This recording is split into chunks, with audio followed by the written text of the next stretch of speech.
Pozdrav! U današnjem videu govorimo o NIR-u, odnosno o NIR blockchainu i o njihovom novom protokolu koji se zove NIR Intents.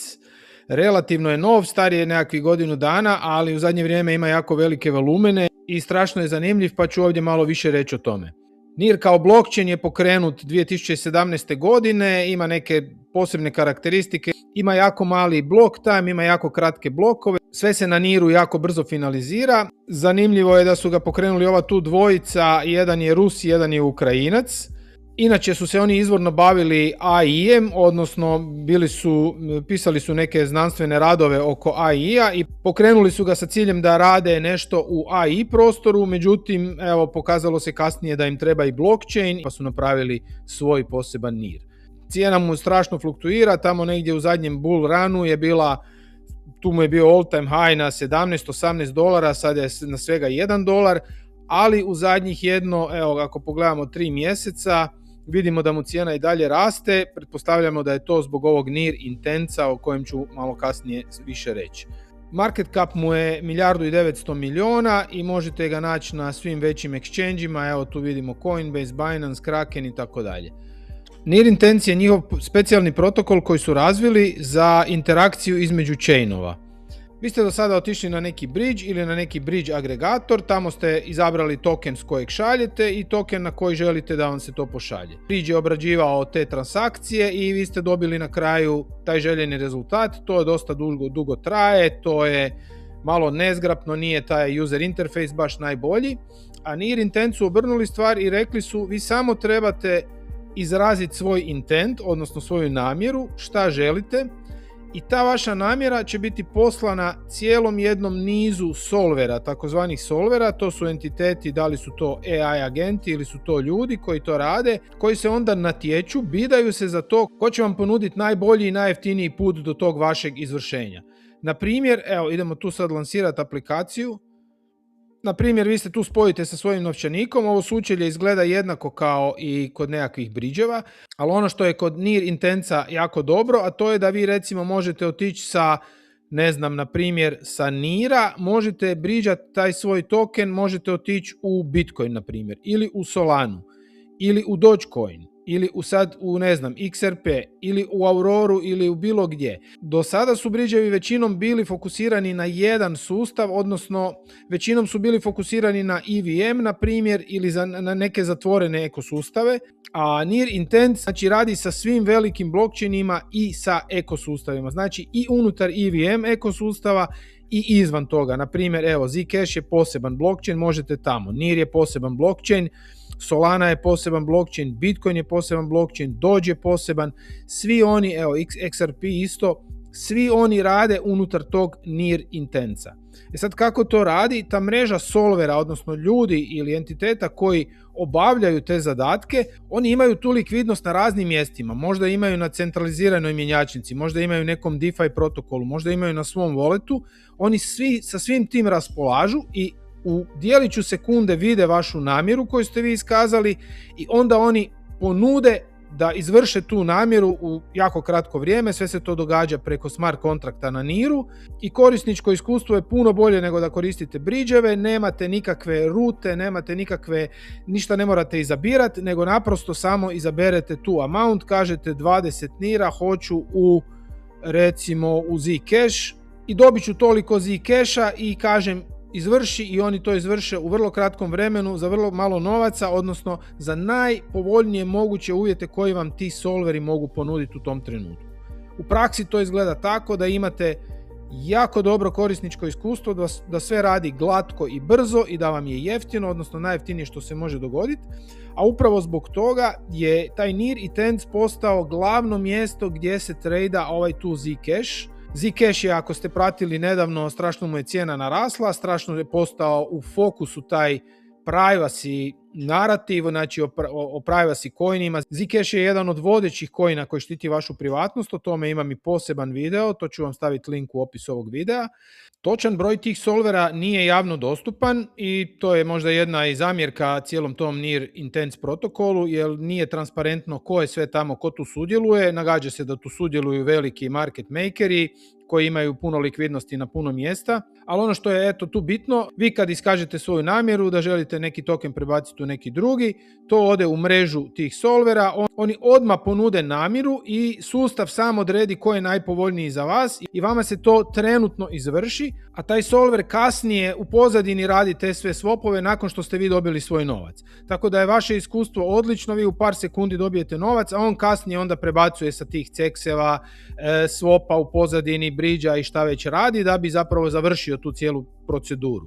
Ali vi kao korisnik dobijete svoje tokene u par sekundi i ne brinete o tome kojim putem je to sve išlo. Ako želiš trgovati kriptom, dionicama i zlatom, provjeri Bitget. Registriraj se putem linka koji ću ti ostaviti u opisu ovog videa i ostvari bonus od 6200 USDT-a koji možeš ostvariti ovisno o korištenju platforme. Link je u opisu ovog videa. Za sada odabir tih solvera radi NIR i to ne ide automatizmom i to ne ide transparentno, javno niti decentralizirano i to je isto još možda jedna zamjerka, ali oni rade na tome da to postane permissionless, znači da bilo ko može se prijaviti i postati taj solver. Ovdje na ovoj stranici imamo neke podatke o volumenu. Do sada je ukupno preko 18 milijardi dolara istradano kroz NIR Intense. U zadnjih 7 dana evo vidimo da je tu 366 milijuna i u 30 dana je 1,6 milijardi. Znači strašno im raste volumen i naročito u zadnjih mjesec dana je 1,6 milijardi. I evo ovdje možemo vidjeti koji su najveći swopovi koji su se dogodili, znači neko je $600,000 vrijednog USDT-a prebacio u USDT na nekoj drugoj mreži, evo ovo je sa Trona na Ethereum. Onda ovdje možemo vidjeti zadnjih 24 sata koje su najveće transakcije, tu možemo pogledati naravno i više toga i ovdje vidimo uživo, evo prije par sekundi je neko iz NIR-a u NIR, pa je neko prije 1 minute iz ovog tu nekog tokena u Tron i tako dalje, znači sve se to može pratiti na ovoj tu web stranici. Evo da vidimo i šta to znači u brojkama. Ključne statistike su da imaju 35 blockchaina koji podržavaju, 18 milijardi ukupan volumen u transakcijama, 18 milijardi dolara. Napravili su 19 miliona swapova od kad su pokrenuti i skupili su 17 miliona dolara u fijevima ukupno. Kod NIR-a je uključen taj fee switch u veljači. To znači da se 100% fijeva koji se skupe od NIR Intensa koriste za buyback NIR tokena s tržišta. Do sada je otkupljeno 2,1 milion NIR tokena, to je još uvijek ispod inflacije, zato što NIR stalno izbacuje nove tokene. Znači model je non-custodial, ti cijelo vrijeme držiš ključeve od svog kripta. Put do deflacije, znači njima je deflacijski prag 177 miliona dnevno u fijevima. Šta se to znači? To znači da bi oni trebali dnevno skupiti 177 miliona da ponište izdavanje novih tokena, odnosno da inflacija pređe u deflaciju. Trenutno su na 77 miliona, cilj im je 177 da bi postali deflatorni. Kako sad stvari stoje, izgleda da će i postići taj cilj ako nastave ovim putem kako su krenuli. I governance je inače u NIR-u prepolovio inflaciju godišnju sa 5% na 2,5%.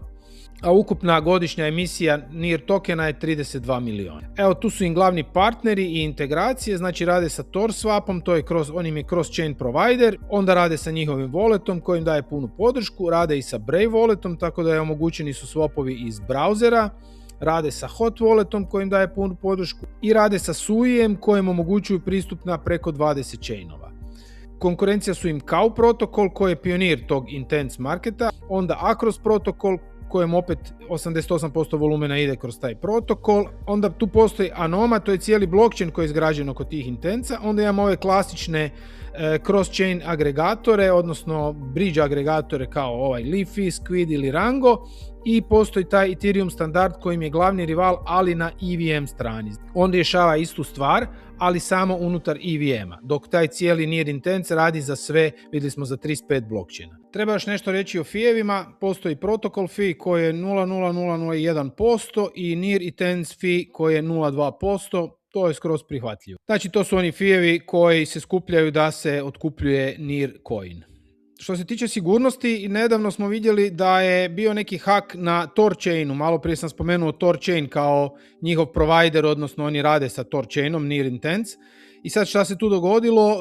Torchain je na neko vrijeme zaustavio rad svojeg protokola, međutim, jer im je ukradeno tu $10 milijuna, da sad ne idemo u te detalje. I sad kako je to utjecalo na Near Intense? Pa eto, nikako. Near Intense je i dalje radio, zato što su ljudi koji su trebali ići možda na Torchain nešto mijenjati, mogli su na Near Intense i dalje mijenjati, oni su i dalje radili i nisu bili s tim pogođeni u smislu da bi prestali raditi, cijela priča je dalje radila.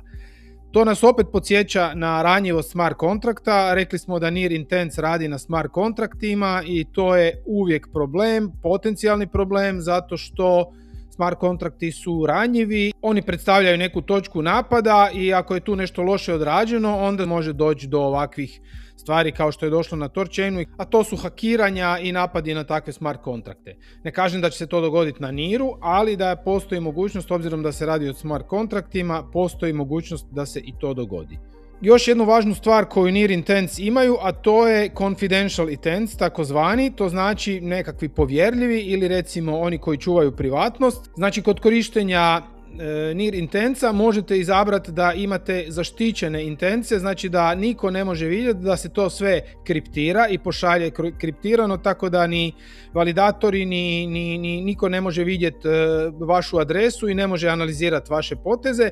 To naročito koriste ili neki whale-ovi, neko koji ima jako puno novaca i ne želi da mu se otkrije trag, ili neke institucije koje moraju zaštititi privatnost svojih korisnika, ali s jednom napomenom da se te transakcije na zahtjev regulatora mogu otkriti. Evo, kad govorimo o statistikama, ovdje možete naći na Dune Analytics, tu imate pregled svih statistika, koji su tokeni najviše koriste, na kojim mrežama, koliko ima volumena, ovdje vam je sve opisano, ja ću vam naravno ove sve linkove ostaviti u opisu. DeFi Lami isto imate statistike i preglede sa čartovima o tome šta se događa na Nearu. Evo vidimo da ima najviše Zcash-a, pa onda Bitcoina, USDC-a, USDT-a i evo ga i Near tokena. Evo nešto drugo su ovi ostali.